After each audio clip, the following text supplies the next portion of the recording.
and information that I should finish in 5 minutes. So I'm 5 minutes late. But I would like to wrap up this discussion. Many very good points has been mentioned here, and the top ones that I chose are that we need actually a matchmaking platform that would boost also very risky and business angel investments to startup projects. We should focus also on business education and educating or changing the culture and the perception of entrepreneurship in general, starting already at very early stages of education. Shaul also mentioned the point that we should centralize institutions that are focusing on innovation. This is the case, of course, of the Office of the Chief Scientist.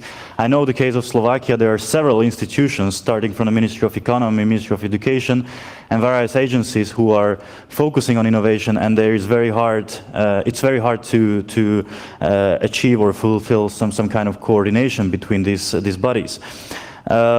Also, Ratko, you mentioned that we should try to involve corporates, and we are trying to do that in our everyday job because we persevere in terms of supporting innovation. We are trying to connect the private sphere with the government, with the academia, with small and middle-sized enterprises, and also with corporates. So we see a crucial added value for innovation that the corporates can also play in this ecosystem.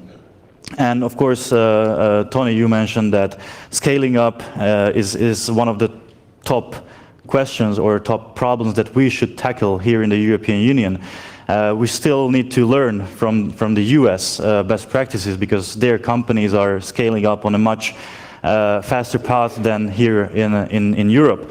And you mentioned that we should partner our role. We are trying to do it here within the Visegrad region, but we are trying to do it also on a European level and also on an international level, because yesterday we have invited 11 people from all around the world, from Silicon Valley, from London, from Israel, from Finland, and many other countries who participated here in an advisory board. That is the advisory board of the Ministry of Economy, and they are trying to assist us with the direction on what we should do as the government in terms of supporting and enhancing innovation. So we are really trying to cooperate. This is actually our basic principle at our work, and I hope that the fruits will be actually tangible very soon, and I would like to ask also the private sphere to be very patient because you know, the policies, it takes some time to have an effect in the economy. So thank you very much for coming, and thank you very much for hosting us here. I would like now my friend Robert Vaš to conclude this great summit, and maybe I can welcome you here on the stage. Thanks.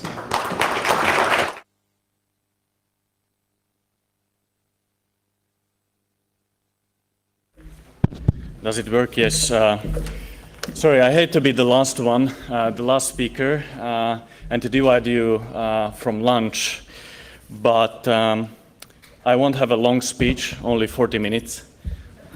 Don't worry, I will make it really fast because all the smart things were already said during the last 3 days, and I can't get any smarter than the 80 excellent speakers that we have had here during the last 3 days. And I would like to thank for all the panelists that have contributed to the success of this conference. Thank you.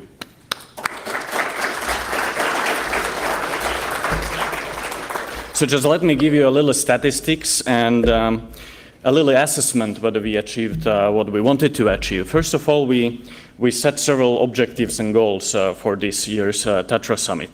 We wanted to build a platform that will not only be an integral part, to create a platform which would symbolize the ambition of Central Europe to be a driving force of political change and economic change in Europe. And I think that we've achieved that. When I look into the number of participants, 800 participants from 35 countries, including 70 media members, I think we achieved a lot this year. So I think that deserves a big thanks for everybody who has come here to Bratislava. Thank you.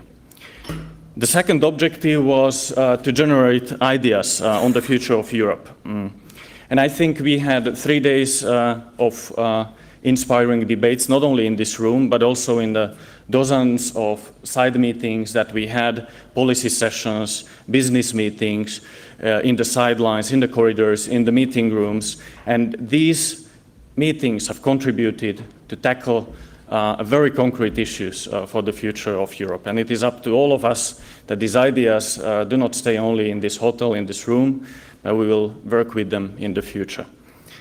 The third objective was to facilitate the discussion between business and government, because we believe that if we want to boost the